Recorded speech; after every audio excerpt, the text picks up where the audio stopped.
রাধে রাধে। আমি জয়শ্রী। আমার ভালো লাগার জিনিস স্পিরিচুয়ালিটি। বাই প্রফেশন আমি একজন স্পিরিচুয়াল কনসালটেন্ট। মানুষের সুখ দুঃখে পাশে থাকাই আমার জীবনের মূল মন্ত্র বা মোটো বলা যেতে পারে। আমি আজকে বেরিয়ে পড়েছি খর্দার উদ্দেশ্যে, 26টি শিবলিঙ্গের উদ্দেশ্যে। এয়ারপোর্ট থেকে গাড়ি নিয়ে সোজা চলে যাব ডানলাপ, এবং ডানলাপ থেকে অটো ধরে চলে যাব খর্দা। খর্দা থানায় নেবে, ওখান থেকে হেঁটে হেঁটে চলে যাব গঙ্গার ধারে 26টি শিবলিঙ্গ মন্দিরে। আপনাদের বলে রাখি যে আমরা অনেক সময় ভাবি যে অনেক দূরে চলে যাব, একা একা সোলো ট্রাভেলিং করব, কিন্তু কাছাকাছিও যে আমরা সোলো ট্রাভেলিং করতে পারি সেটা আমরা ভুলে যাই।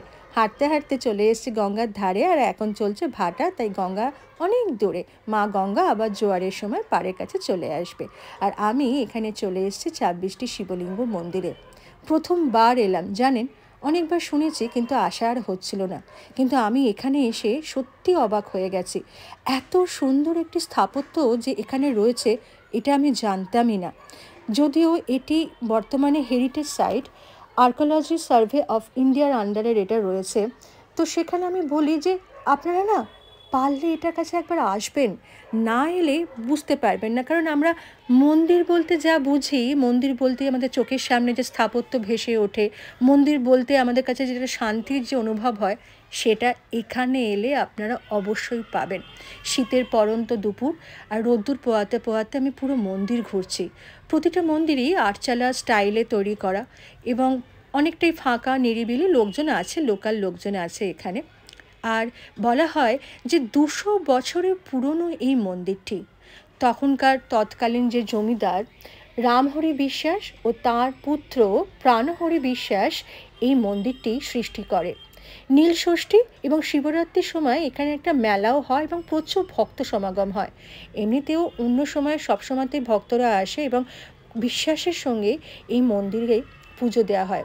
26টি মন্দিরে, প্রতিটি মন্দিরে কিন্তু দরজা খোলা নেই, বেশ কিছু মন্দিরে দরজা খোলা আছে, এবং প্রতিটি মন্দিরে শিবলিঙ্গগুলো কিন্তু একদম আলাদা আলাদা।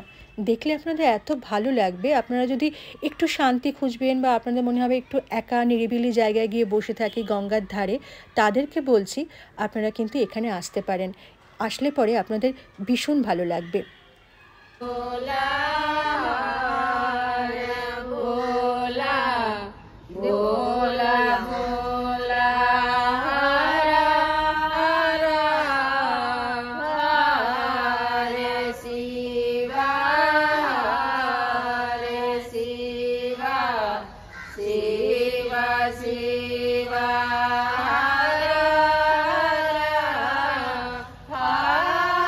শিব, যে শিবের দ্বারা শক্তি পরিচালিত হয়, বা বলা যায় শক্তি এবং শিবের এই সমাগম হচ্ছে এই 26টি শিবলিঙ্গম মন্দির।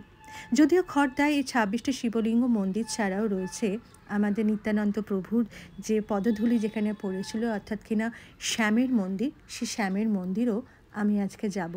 কিন্তু অদ্ভুত ব্যাপার, এই মন্দির থেকে বেরিয়ে যখন আমি শ্যামের মন্দিরের দিকে হাঁটতে হাঁটতে শুরু করলাম, আমার সাথে ঘটলো এক অদ্ভুত ঘটনা, যে ঘটনাটা আজকে ব্লগে আপনাদের সঙ্গে শেয়ার করছি।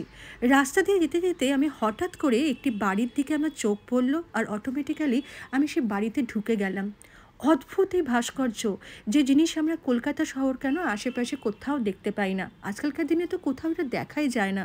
কি অদ্ভুত সুন্দর এক জমিদার বাড়ি আমার চোখে পড়ল। দেখে তো আমি থমকে গেলাম। আমি ভাবতে পারিনি যে এখানে এত সুন্দর একটি বাড়ি আছে। আমি সেইটাই আপনাদের সামনে তুলে ধরছি। দেখুন কি অদ্ভুত সুন্দর। কথায় কথায় জানতে পারলাম এটি নাকি 500 থেকে 550 বছর পুরনো এই বাড়ি। ভাবা যায়! বাড়ির ভদ্রমহিলা বাড়ির বাইরেই বসেছিল।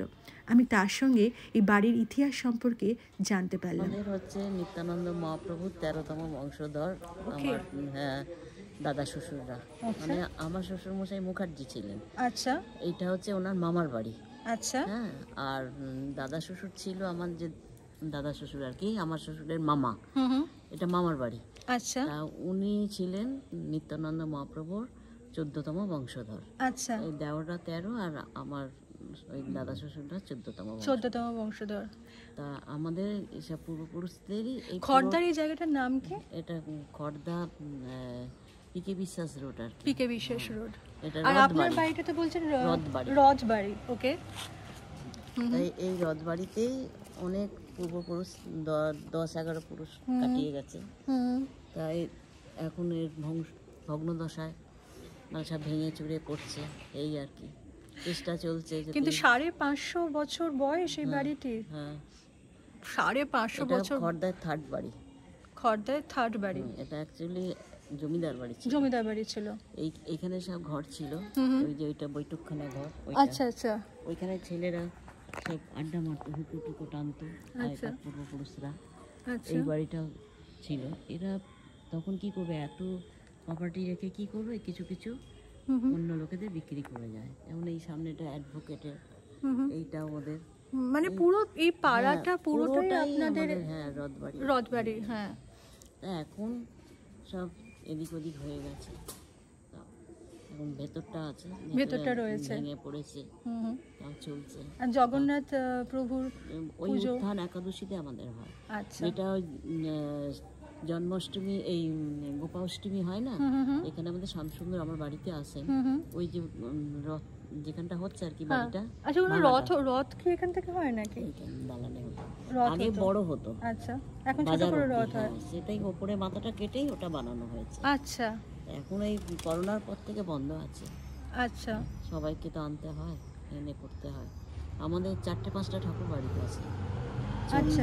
তারপরে শ্রীধর, লক্ষ্মী, নারায়ণ, অনন্তদেব, আর বছরে একবার করে শ্যামসুন্দর আসে। শ্যামসুন্দর আসেন কোন সময় আসেন? ওটা ওই গোপাষ্টমীতে। গোপাষ্টমী হচ্ছে জগদ্ধাত্রী পুজোর অষ্টমীর দিন গোপাষ্টমী হয়। ও বাহ। ওই দিন শাম এখান থেকে ওই বাজারে খেতে যায়, খেতে সবার বাড়ি খেতে যায়। আচ্ছা, বা দারুণ ব্যাপার তো। চতুর্দোলা করে সেজে যাবে, প্রথম শাম যাবে, তার পিছনে রাধারানী। মানে শাম কোন মেয়ে ছেলের কাছে যাচ্ছে, রাধারানী সেটা নজর রাখে, নোটিস করে, ফলো করে। তারপরে ওইটা হয়ে যাওয়ার পরে রাত্রি 11টার সময় উনি মন্দিরে ঢোকেন, রাধারানী আগে চলে যায় 9:30-10টা, শাম যাবে 11টার সময়। আমাদের লুট হতো, এখন লুটটা বন্ধ হয়ে গেছে। আচ্ছা, হরির লুট হয় যেটা, মানে পুরো ফল প্রসাদ সব বড় থালায় করে সাজানো হয়। আচ্ছা। এই যে চৌকি আছে, জল চৌকি ছিল, ওইতে করে সাজানো হতো। এবার সেটা এখন সবারই তো শরীর ভেঙে পড়ছে না, অসুস্থ হয়ে পড়ছে। এই 550 বছর পুরনো বাড়ি মেনটেন করাটা তো একটা বিশাল ব্যাপার। হচ্ছে না তো, এই জন্যই তো এখন প্রমোটিং এর চেষ্টা করছে।